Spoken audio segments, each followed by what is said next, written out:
Assalamualaikum warahmatullahi wabarakatuh. Salam sejahtera semua. Saya Dr. Ahmad Syamsuri bin Muhammad, pensyarah kanan di Jabatan Psikologi Pendidikan dan Kaunseling Fakulti Pendidikan Universiti Malaya.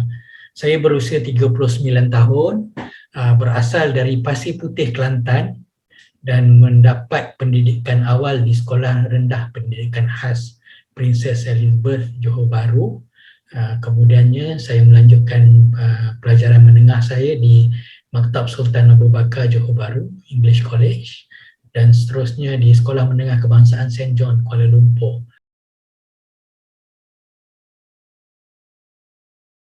Saya mendapat pendidikan ijazah pertama saya di Universiti Malaya Kuala Lumpur dalam jurusan Sarjana Muda Kaunseling yang merupakan pilihan pertama saya lah. Dan setelah tamat pengajian di peringkat sarjana muda, saya ditawarkan beasiswa untuk tenaga pengajar di Universiti Malaya dan juga bekerja di Universiti Malaya lah sebagai tenaga pengajar. Jadi saya ditaja untuk melanjutkan pengajian di peringkat sarjana dan juga doktor falsafah. Saya menamatkan pengajian Doktor Falsafah saya dalam bidang kaunseling, mengkaji tentang psychological well-being of persons with visual impairment in Malaysia pada tahun 2017 dan dinaikkan pangkat sebagai pensyarah kanan sehingga sekarang. Okay, selain daripada bekerja sebagai pensyarah di universiti yang memerlukan saya mengajar, membuat penyelidikan, menulis artikel-artikel buku, bab dalam buku, artikel jurnal dan sebagainya. Saya juga terlibat aktif dalam aktiviti NGO.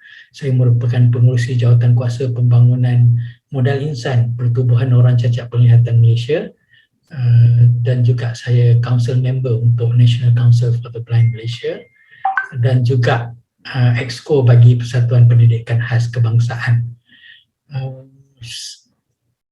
Selain daripada kerja-kerja di universiti dan NGO, saya juga menyumbang kepakaran saya di peringkat kementerian seperti saya anggotai jawatan kuasa teknikal satu projek di bawah Kementerian Pengajian Tinggi iaitu projek MAYU OKU.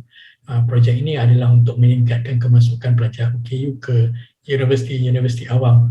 Jadi kita develop satu sistem untuk memastikan universiti awam ni accessible kepada semua pihak termasuk golongan OKU. Dan selain daripada itu juga saya merupakan kaunselor berdaftar dengan Lembaga Kaunselor Malaysia dan dengan Kementerian Pembangunan Wanita, Keluarga dan Masyarakat saya merupakan certified DET trainer. DET adalah Disability Equality Training yang bertujuan untuk meningkatkan kefahaman orang ramai berkenaan dengan isu ketidakupayaan. Jadi sebagai certified DET trainer saya telah menjalankan banyak DET training untuk syarikat jabatan-jabatan kerajaan dan juga syarikat-syarikat swasta.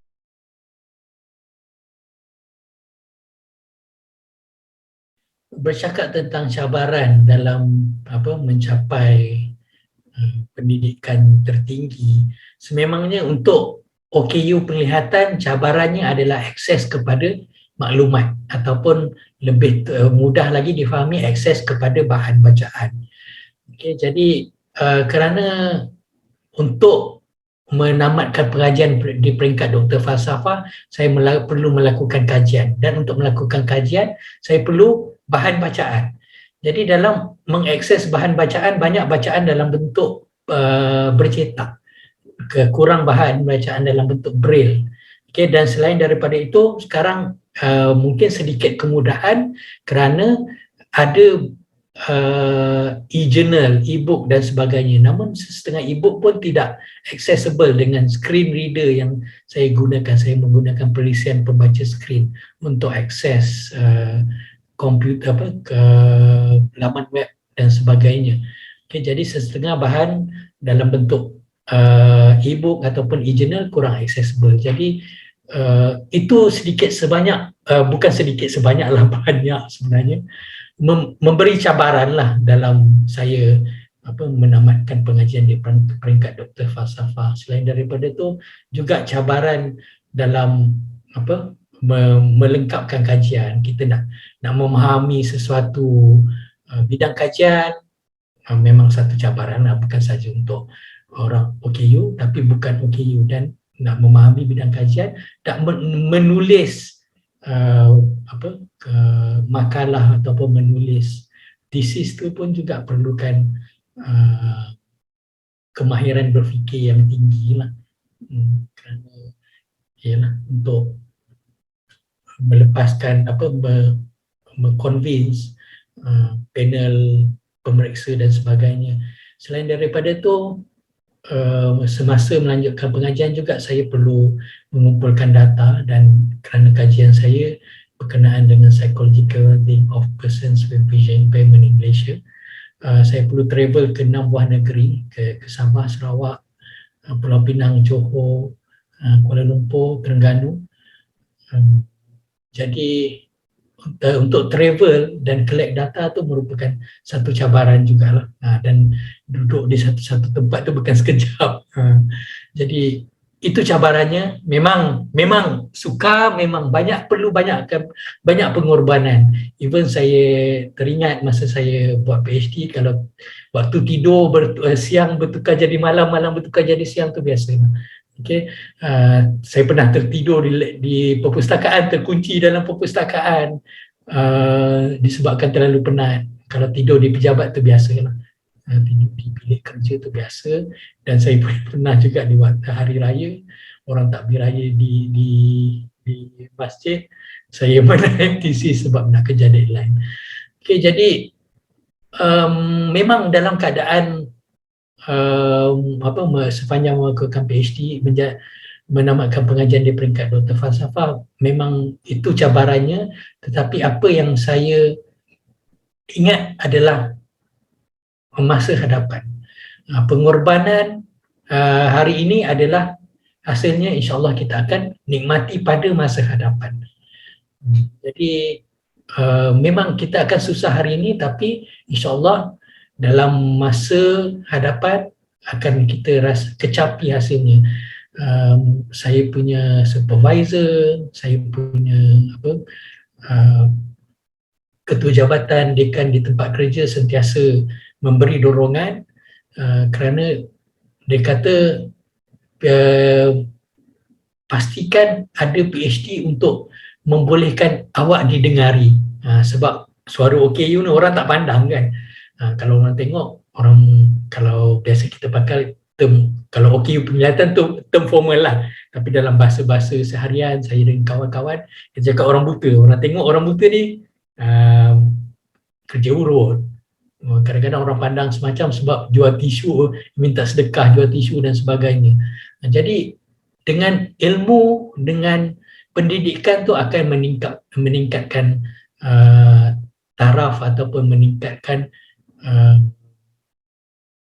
dignity seseorang itulah. Dan alhamdulillah, dengan memikir tentang masa hadapan, peluang yang diberikan oleh pihak universiti untuk saya melanjutkan pengajian di peringkat tertinggi dengan beasiswa oleh majikan saya Universiti Melaya dan juga Kementerian Pengajian Tinggi.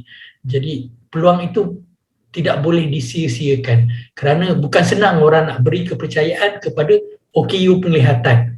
Jadi dengan kepercayaan dan peluang yang mereka berikan, saya perlu sempurnakan peluang tersebut supaya ianya terus membuka jalan bukan saja untuk saya tetapi juga untuk OKU lain.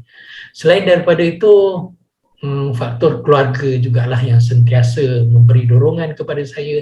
Sejak dari kecil, arwah ayah saya kata saya ni insyaAllah jadi profesor. Walaupun even saya pun saya tahu ayah saya tak tahulah apa sebenarnya profesor, kerana ayah saya pun bukan berpendidikan tinggi.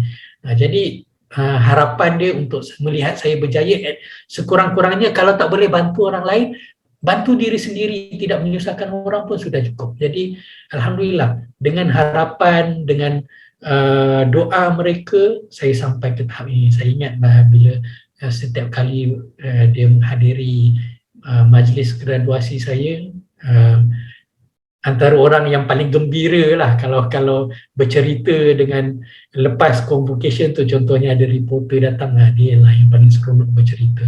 Jadi alhamdulillah saya dapat menghadiahkan kejayaan ini untuk ayah saya. Ibu saya meninggal pada saya umur saya 4 tahun. Saya ada ibu tiri yang ayah saya kahwini pada usia saya 6 tahun lah. Ayah saya meninggal pada tahun 2018. Alhamdulillah dia tengok dan sempat tengok saya habis PhD, dan mak tiri saya masih ada lagi. Dia tak ada anak dengan ayah saya sekarang, jadi kami adik-beradik lah yang jaga dia.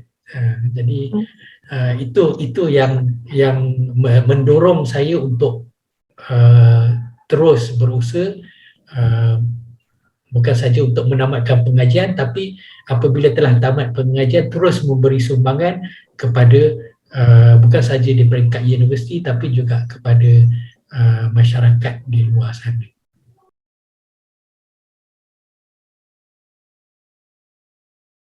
Okey, berkenaan dengan cabaran remaja masa kini lah, memang zaman kita berbeza kan. Jadi zaman saya SPM dulu cabarannya berbeza.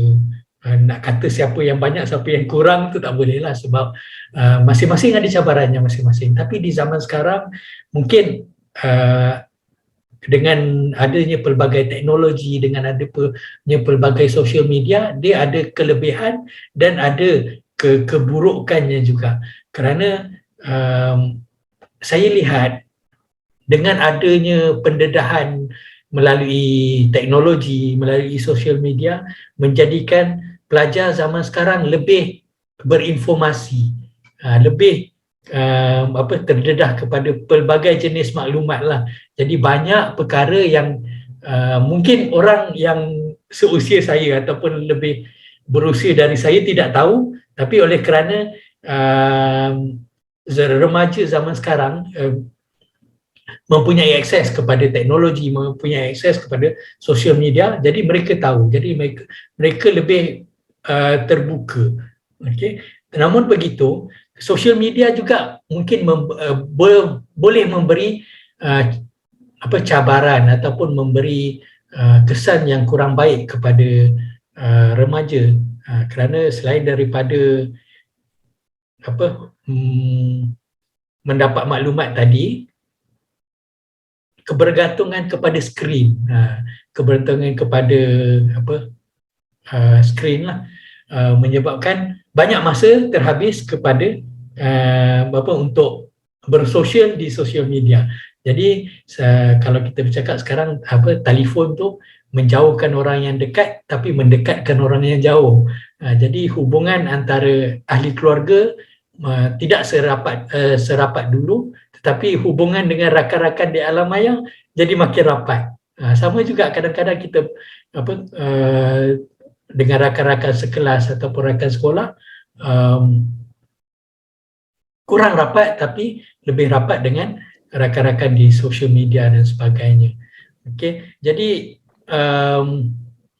handphone tadi, telefon pintar tadi, smartphone, menjauhkan orang yang dekat dan mendekatkan orang yang jauh.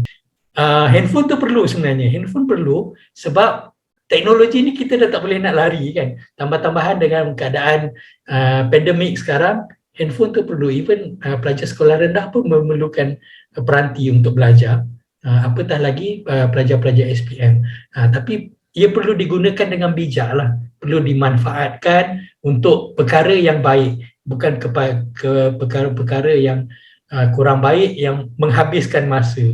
Game, TikTok menari-nari, Facebook, Instagram dan sebagainya.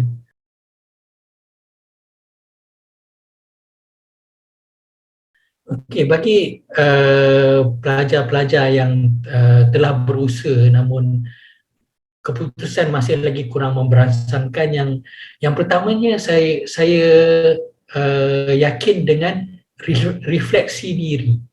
Okay, bagaimana kita melihat balik, menganalisis semula, refleksi apa yang kita telah lakukan selama ini, sejauh mana strategi pembelajaran kita, teknik belajar kita adakah berkesan ataupun tidak.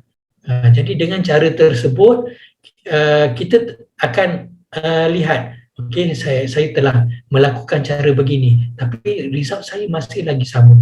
Jadi apa lagi cara yang saya boleh lakukan untuk meningkatkan result saya. Jadi kalau buat perkara yang sama, resultnya kita tak boleh nak expect result yang berbeza.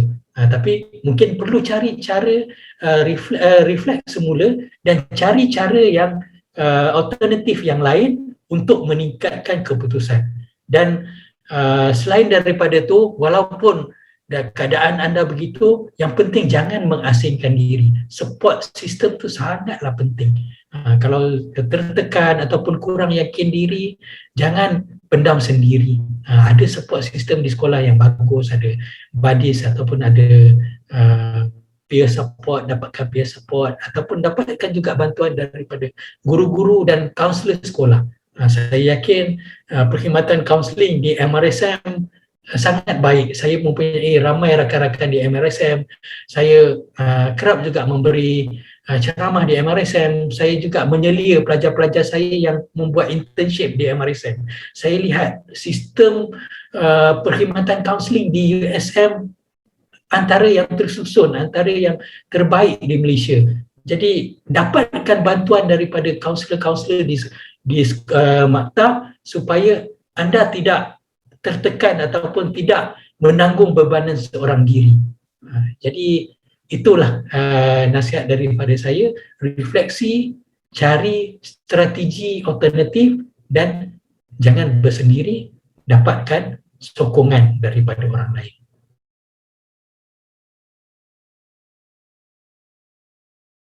Okey. Jadi dalam keadaan uncertainty kan sekarang, pandemik yang kita bukan di dalam kawalan kita lah.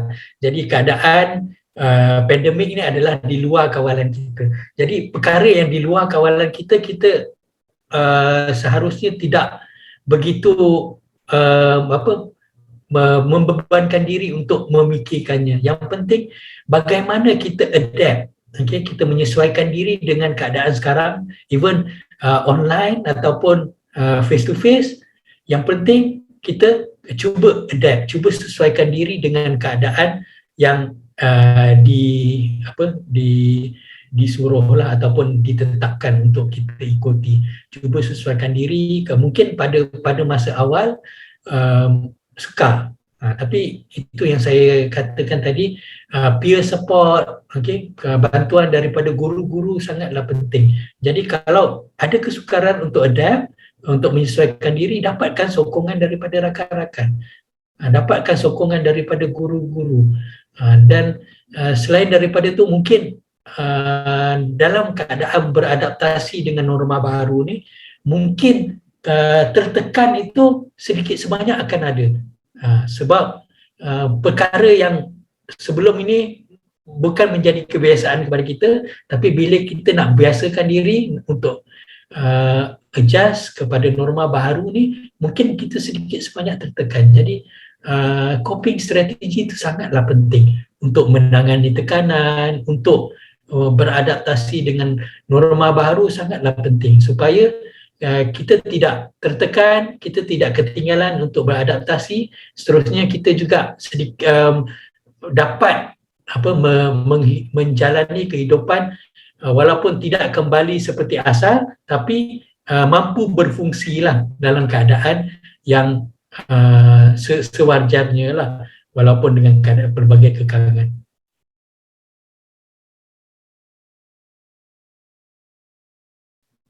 Okay, jadi dalam memastikan untuk mengecap kegembiraan, kebahagiaan dalam hidup, pada saya 3 perkara yang paling penting adalah self-awareness, self-compassion dengan self-acceptance. Self-awareness, kesedaran diri. Macam mana kita kenal diri kita, apa kekuatan kita, apa kelemahan kita, apa yang mungkin orang lain ada, mungkin kita tak ada. Tapi apa yang kita ada dan orang lain tak ada. Jadi itu yang kita perlu tahu, apa kita punya kelebihan, kekurangan dan sebagainya. Apa bakat kita, apa minat kita, apa kebolehan kita. Itu yang pertamanya kita perlu kenal diri kita dulu. Jadi itu yang paling penting. Okay, dan bila kita kenal diri, mungkin kita start banding diri kita dengan orang lain. Jadi bila start banding, tengok orang ni lebih, kita kurang. Kenapa saya tak nampak, kenapa orang lain nampak. Jadi nak banding-banding. Jadi bila banding-banding, kita akan rasa tertekan. Okay? Dan kadang-kadang bila kita rasa tertekan, kita terlalu push diri kita untuk mendapatkan sesuatu yang di luar kemampuan kita. Jadi kadang-kadang orang dia tengok orang lain pun pakai kereta besar, dia pun nak kereta besar. Saya tengok orang lain kereta besar, saya tak kisah dengan kereta sebab saya tak boleh bawa kereta. Kalau beli pun isteri yang tolong bawa kan. Jadi bila mula berbanding-bandingkan dengan orang lain, kita pun rasa tertekan, rasa nak macam orang lain. Jadi kita push diri kita yang kadang-kadang memberi tekanan. Jadi dalam keadaan itu, kita perlu letakkan self-compassion, belas kepada diri kita. Belas kepada diri kita supaya kita tahu, tadi bila kita dah kenal diri kita, apa kekuatan kita, apa kelemahan kita, jangan mendesak diri kita di luar kemampuan kita. Sebab kadang-kadang kalau kita terlalu mendesak, nanti akan beri kesan kepada kesihatan mental kita. Jadi itu yang dalam keadaan sekarang ramai isu kesihatan mental ni sangatlah semakin bertambahlah, terutamanya pada zaman pandemik ni kan. Kerana orang kurang self compassion. Dia terlalu membebankan diri dia dengan perkara yang di luar kemampuan dia. Sebab mungkin tekanan hidup, ataupun tekanan keluarga, tekanan rakan-rakan sekeliling. Yang penting itulah, jangan menekan diri kita, perlu ada self compassion, self love, kasih kepada diri sendiri, sebab kita jangan buat untuk memuaskan hati orang lain. Kerana pandangan orang ni kita tak boleh nak jaga, nak kontrol, kita tak boleh nak kawal, tapi diri kita yang kita boleh kawal. Dan akhir sekali, penerimaan diri, self-acceptance. Walaupun macam mana diri kita kena belas diri, kasihkan diri kita, sayang diri kita. Dan walaupun macam mana keadaan diri kita, kaya ke, miskin ke, ada anak ke, tak ada anak ke, ada pasangan ke, tak ada pasangan ke, kita kena terima diri kita. Keadaan itu memang ada perkara yang kita boleh ubah, yang kita boleh ubah, kita ubahlah. Kalau perkara yang di luar kawalan kita yang kita tidak boleh ubah, kita terima seadanya. Kerana kegembiraan tu kita yang tentukan, bukan orang lain. Jadi penerimaan ke diri, bila kita telah terima diri kita seadanya, insya-Allah kita akan lebih gembira, lebih bersyukur dengan kehidupan, lebih bahagia dengan kehidupan kita.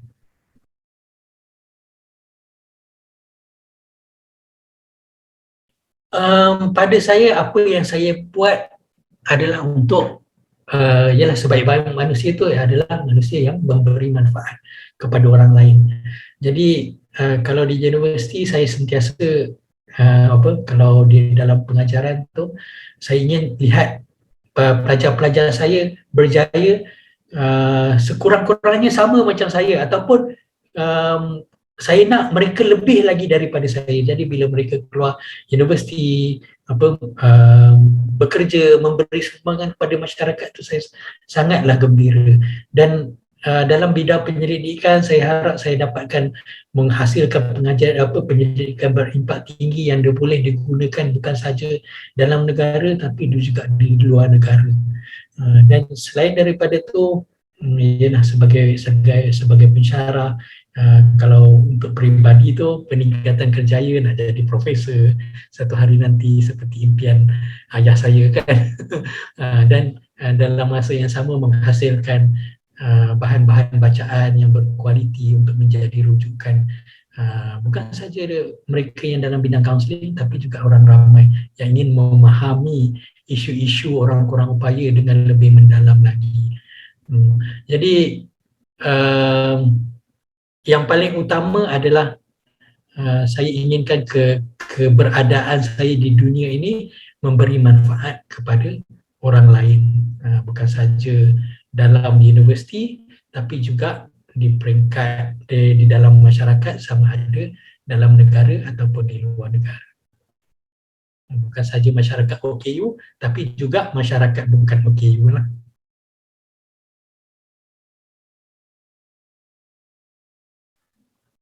Cabaran datang dari diri sendiri ataupun keadaan sekeliling itu sebenarnya dua-dua lah.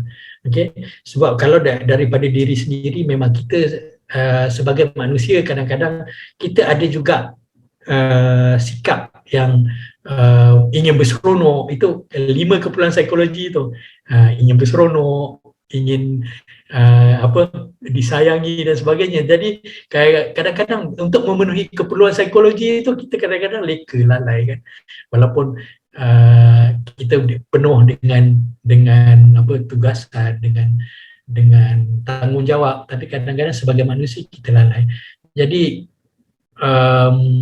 paling penting adalah kita sedar apa matlamat hidup kita lah, supaya walaupun kadang-kadang kita ingin penuhi keperluan psikologi kita tu, tapi kita tidak tersasar jauh. Dan cabaran dari luar memang banyak juga lah, terutama kalau sebagai orang kurang upaya, yang menyebabkan dia jadi kurang upaya tu adalah keadaan sekitar dia, keadaan sekeliling, persekitaran yang tidak accessible, akses kepada masalah akses kepada maklumat, polisi yang tidak memberi peluang kepada orang kurang upaya, memang sedikit sebanyak memberi cabaran kepada saya. Jadi kalau isu-isu tersebut, itu yang menyebabkan saya aktif dengan NGO untuk advocate, untuk membela nasib OKU supaya halangan-halangan tersebut dapat dipecahkan dan OKU, saya sendiri dan OKU yang lain dapat hidup secara inklusif dengan menikmati hak yang sama rata dengan orang bukan OKU.